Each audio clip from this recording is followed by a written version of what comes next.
Today we'll be revving, it's Wednesday. We always rev on Wednesdays. Wednesdays are good days because it's hump day and it's our day to go and check out cars. And BB Motorsport Museum, it's quite phenomenal with the level of history here. It's amazing, Colin. You know, I never knew about this lot. And the first time I came here, I actually got stuck outside the window here and I thought, what the hell is this, you know? And I like wanted to come in here and see. I mean, there's an old fire truck, there's old race cars, there's an old off-road bucky here. Nissan 1400s, you know, that's what I learned to drive with. And How did you fit into a Nissan 1400? We've got to check it just now. I was a lighty, but you know, it was good because you sit close to the steering wheel and I learned to drive sideways on the farm. So that's how it all started, eh? So we can sit and talk rubbish about cars here now, but let's go and have a look at some of these cars because the history of Nissan, Datsun in this room is quite phenomenal. Yeah, I think any Nissan or Datsun fan will really flip and blow his nut in here. I mean, it's amazing. It's like a best kept secret in Pretoria. Oh, it ain't going to be a secret now. Let's check them out. Did you see on the door there's a notice to say you must ask for permission if you want to film in here? I hope you asked permission. Reggie, it's far easier to ask for forgiveness than ask for permission. True story. So Reggie, these are old racing cars. They're in the museum.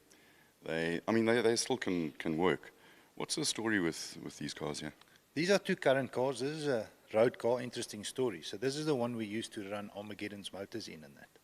So when they need to run a new motor in, they put it in here and they drive it on the road and have lots of fun. But they also used it for drag racing last year. So, I mean, you were there. This was the red car? This was the red car, yeah. So the guys here still talk about the red car and I look and I think I'm colorblind, but then I realize it's been wrapped. And this is Yakunel's car, which is a current car. Very quick, very nice car. They don't compare to Armageddon. Yeah, it makes good power, but I think it's still a bit more refined. You know, it's a bit closer to the road spec and that. So it's not as gutted as our car. I have driven this car at Swartkops, and like I said, it's phenomenal, like all the R35s, you know. Well, does Swartkops 61 seconds? Yeah, I don't know. We've never really pushed with this, but it will do somewhere around there. Crazy stuff, eh? Right, there's only one other racing car inside here that we need to look at, but let's go and look at some of the start of Datsun makes sports cars. Reggie, this car is as old as you are.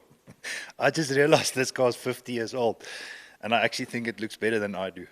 That's not difficult, but it's a 240Z. This was the start of Datsun's making sports cars. That's amazing. I mean, I've actually seen them in action over the last couple of years, obviously when my interest grew in the brand, you know. And it's amazing what they can still do and what they've done with these cars. And then they put a 2.6 in it, and clearly it's got to be a 260.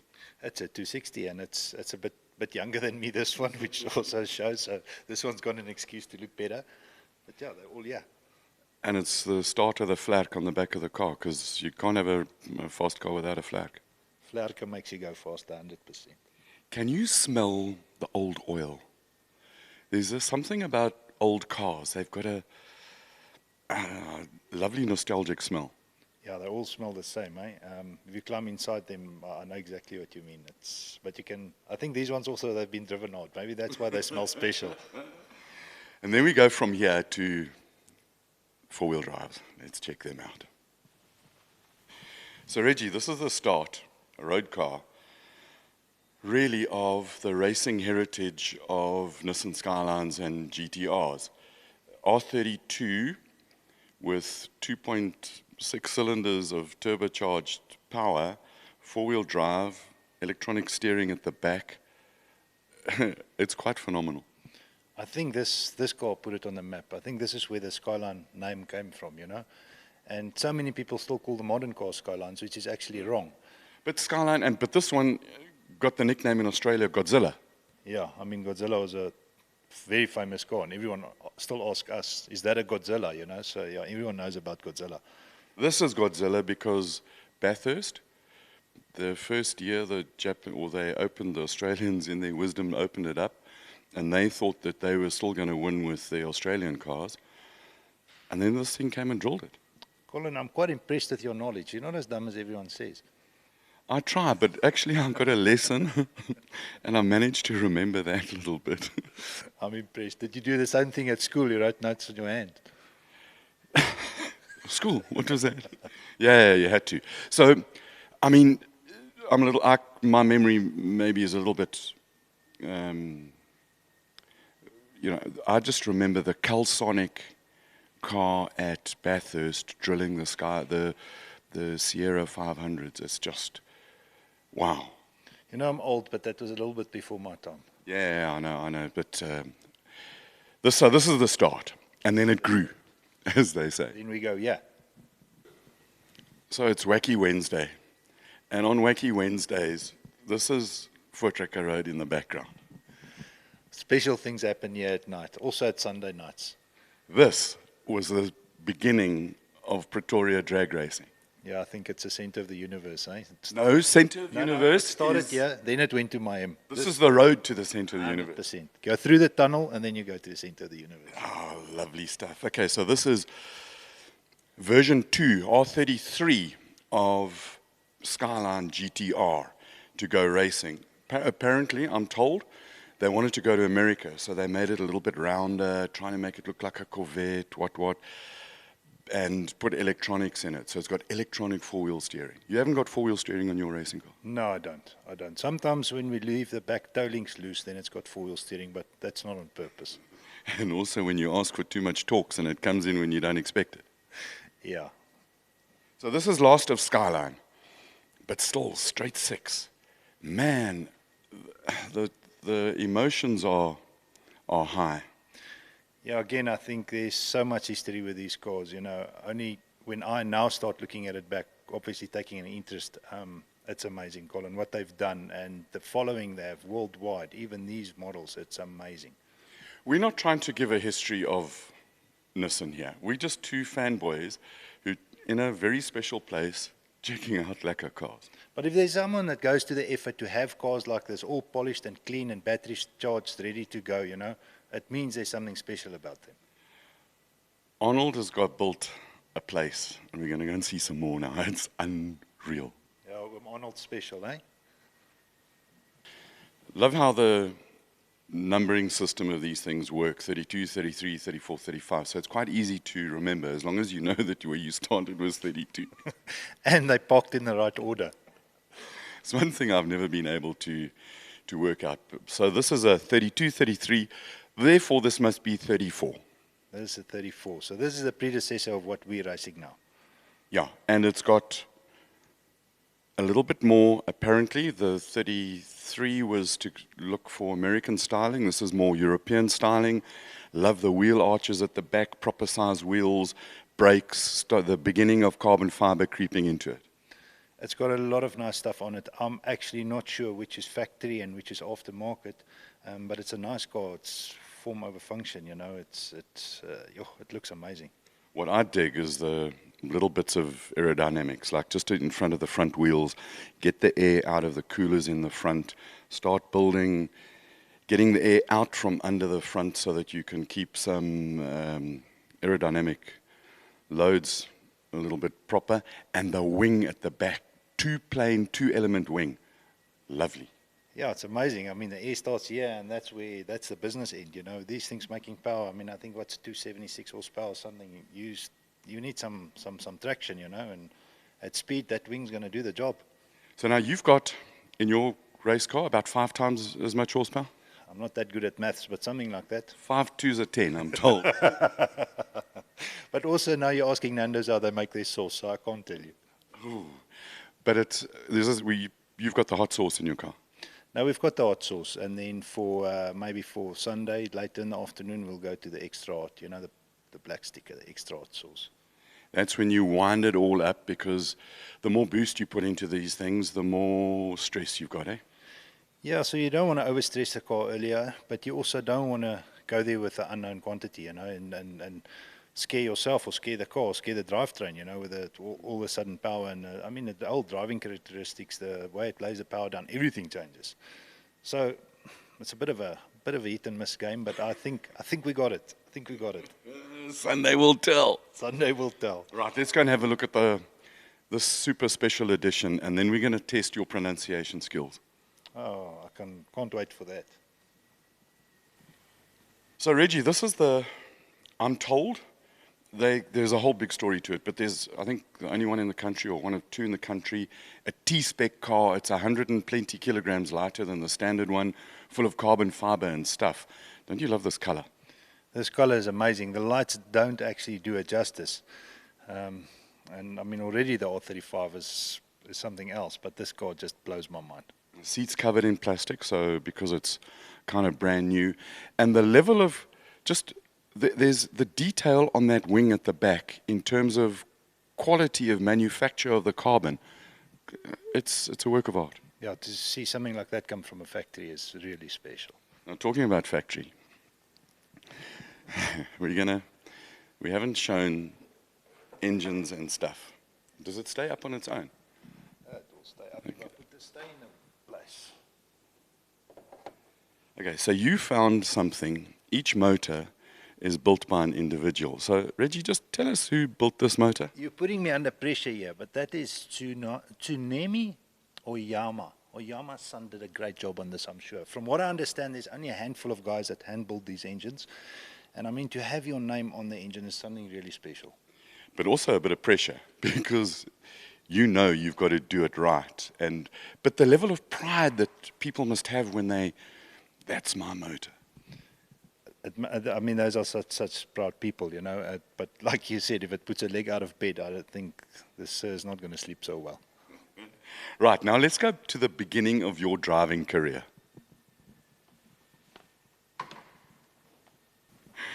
So, Reggie, this is one of the last production B140 buckies. You look quite cute in this. It's a perfect memory. I feel cute, but it feels a lot smaller than I remember. I think maybe you just got bigger. I think so. We used to have a 1200 on the farm and then later upgraded that to a 1400. And whenever the parents were away, I was driving that thing. I mean, a couple of times I drove the tires off the rims doing it sideways, you know, and then I'd quickly swap the spare over. And when they came home, it was like a mystery. Why is a spare wheel tire off the rim, you know? But yeah, they still haven't solved it. But if they watch this, then they'll know.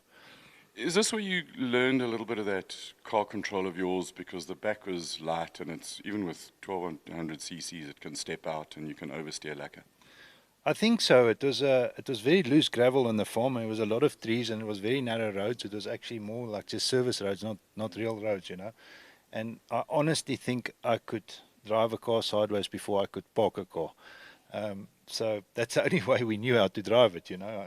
And it was good. It was a great learning curve. Memories, eh? Yeah, we even once tied a VW Beetle bonnet with a piece of rope to the back of a 1400 bucky. So as like a sled? Yeah. We tow each other on the farm on this thing.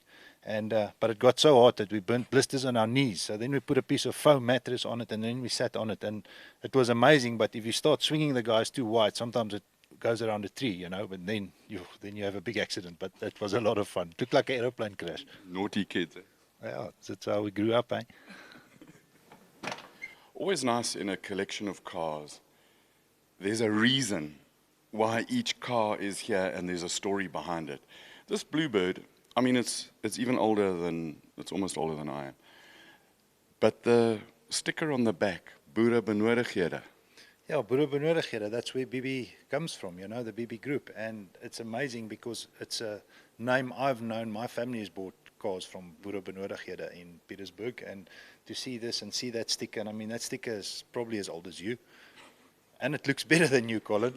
Thanks, Reggie. It's not as wrinkled, eh?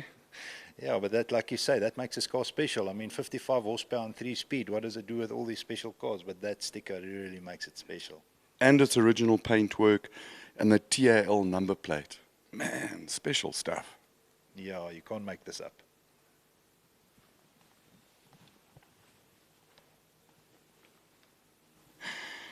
ZX, they're big, they're heavy, and a little bit behind the curve of where the rest of the sports cars in the world is going. Yeah, look, it's very sleek and it looks modern, but you know what, there's a problem with this car. I won't drive.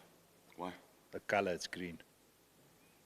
Okay, so if we gave you a chance to drive Jimmy Clark's Lotus 49 that he won at Zandvoort, would you drive it? As long as I don't see the green, I probably will drive it. No, I've changed that story a little bit. I've driven with green in my car, but in my early days, there was no chance. No chance. But Could there might have been a correlation between the level of exuberance, over-exuberance that you had in the early days and the color of the car, and the incidents that may or may not have followed? Look, Colin, I basically had an incident every time I drove, you know, so having green on the car, if you look hard enough, you'll find the green, so maybe. Okay, well, let's talk about a blue one then. And we're now starting to go from straight sixes to V6s, the beginning of VG. Yeah, I remember V6 is always better, eh? Body time. Yeah, but normally aspirated, and then they put turbos on them, and that started becoming very nice. And that's a pretty car. The red one. The red one. Red's Very always pretty. faster. Yeah, fastest car in the world is a red car. Especially if it's a rental. Red, fast cars, but this is also a pretty car. It's a pretty car, and it's twin turbo. Yeah, and V6, so it's a party engine on steroids. I think everybody our age that grew up or in their younger days must have fantasized about owning one of these. I think even the cameraman said apparently got quite excited about them. But, you know, cameramen are strange things. But racing cars, 300 ZX, Henny van der Linde, remember that at Kyle Army? Hey, Wameni the legend. The father of Etienne and Sean, and the grandfather of Kelvin and Sheldon. What a racing dynasty. It's got to be the most, I don't know, one of the most successful racing families in the world. Yeah, they're amazing, eh? They're a whole lot. I mean, I raced against Sean and Etienne. They were very competitive. We bumped heads. But I think we've got huge respect for each other, you know. I mean, they're both brilliant drivers. And the next generation that followed them, Kelvin and Sheldon, I think they've lifted the bar. And they showed that us South Africans can be the best in the world. But Wameni started it with one of these. With racing one of these. No, he's started it with his Skyline where he won 57 races in a row.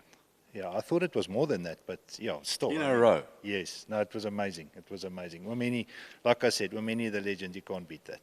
And he was involved with the build of the Chevy Can-Am, which celebrates 50 years this year. It's racing, cars and history. How cool is it? No, it's amazing. I mean, all the history is here, and you know what's over there? All the new race cars. And that's the future. That's the future. We've got to go and have a look at the future now, but there's two other cars we've got to check out. While we hear another red one, let's just go straight into it. This is the original fire engine car. Colin, I don't know much about this car except that it used to always have a flat wheel, and I told the guys to pump the wheel because this old lady surely must be shown some respect, you know. She's beautiful, and I'm sure if she could talk. I'm told that this Patrol was brought in and then converted to a fire engine, and apart from its paint job, the interior is absolutely original. Yeah, it's amazing. And once again, someone like Arnold that really goes to the effort to preserve something like this for us to see, never mind the next generation, you know. It's very special. Okay, now we've got to go and look at the future. No, before we go to the future, we need to see the birth of something. Reggie, the beginning of, I suppose this is the beginning of the current level of whole-speed cars, in that it's the early 2000 car. This is Duncan Foss's car, I'm told. Yeah, this was Duncan's car, and I mean, I think this thing revolutionized the off-road bucky scene. We call it a bucky, but this is so far from a bucky. I mean, we looked earlier, the length of those front wishbones, the engine sitting between the drivers. You open the bonnet, you don't even see an engine. The weight distribution, even now, I mean, this thing is 2 decades old, and you look at it, and the engineering is just amazing. This was top class. This thing won SA championships, raced at Dakar. This was, the beginning of what we now, I suppose, the modern era of tube space frame rally raid cars. Definitely, this put it on the map. And I mean, not only did they race Dakar, they went there and they were competitive. You could have done quite well in this, I think. I would have loved to race off-road. I mean, I navigated a bit. I once went for a test drive with one of the manufacturers.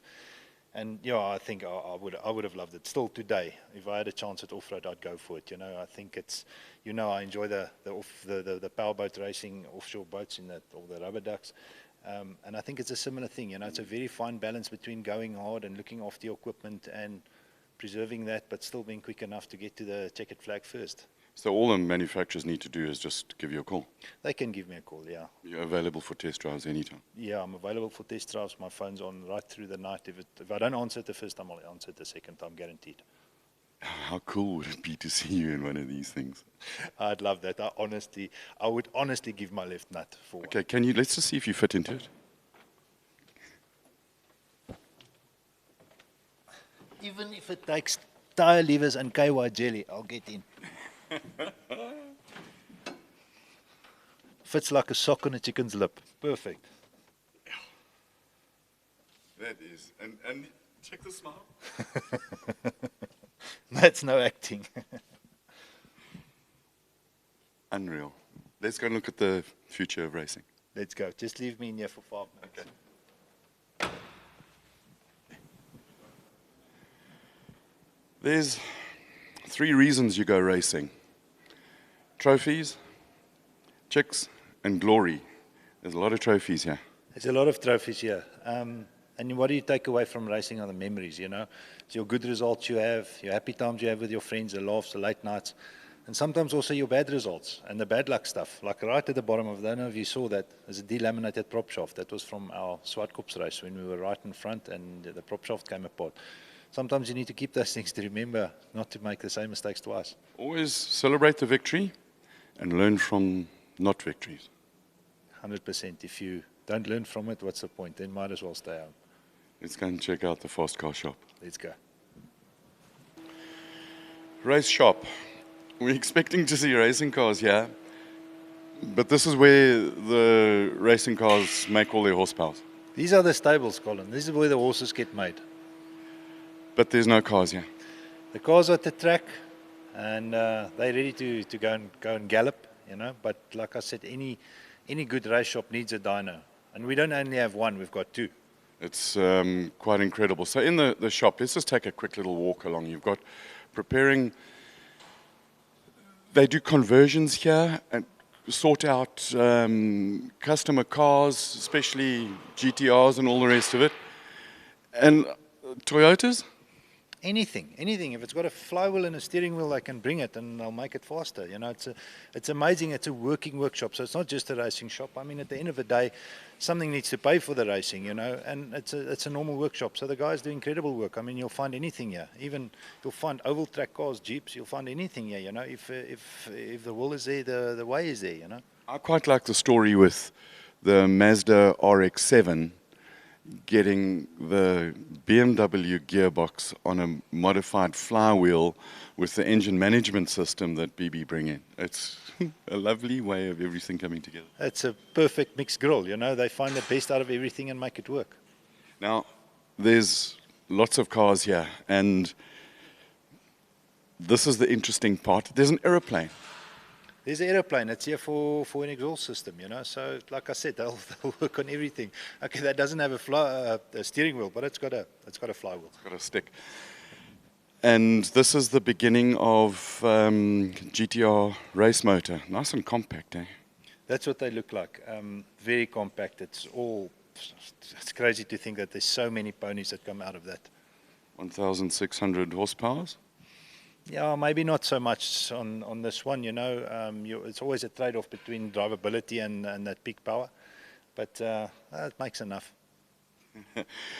A race driver who says it makes enough horsepower. I'm battling to comprehend that. But Reggie, thank you very much for showing us around BB. It has been an absolute special morning, and we'll see you at a racetrack and at a hill, and good luck. Thank you. We'll see you there. Cheers.